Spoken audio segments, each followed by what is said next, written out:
આ રસ્તા રડકિયાથી હરકુડિયા માટેનો રસ્તો છે, અંતરિયાળ રસ્તો છે. આ 40 વર્ષથી ખરાબ રસ્તો છે. અમે વારંવાર સરકારને રજૂઆતો કરી છે. સરકારે કોઈ ધ્યાન આપ્યું નથી.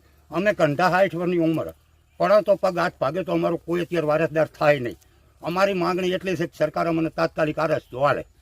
ચૌધરી પ્રભુભાઈ હીરાભાઈ, હું ગામનો વતની રડકિયાનો છું અને અમારો રસ્તો છે કાયમનો રેગ્યુલર આર્યો રસ્તો. અને હું સરકારને એટલી અપીલ કરું છું કે ગમે તે સાહેબને કે અથવા ઉપર લેવે કહું છું કે સાહેબ ગમે તે કરી અને અમને રસ્તો ડામર રોડ આલો, રડકિયાથી કરી અને હલકુડિયા સુધી 4 કિલોમીટર અંતર. અત્યારે પરિસ્થિતિ કેવી રહે? અત્યારે પરિસ્થિતિ સાહેબ આ ભાળોરા કેવી છે? હા, દવાખાને કોઈ સાગરદોન છે, બીજું છે, ત્રીજું છે. કોઈ ગાડીઓ વાળા ના પાડે છે કે અમે નહીં આવો કેમ રસ્તો શું કે તમારો કે બગડેલો રસ્તો છે ને અમે નહીં આવો. અમારે ઉપાડી ગામેથી લાવવું પડે છે. કોઈ માલ દોવા પણ નથી આપતો. શું કરો? અમુક તો ટ્રેક્ટરો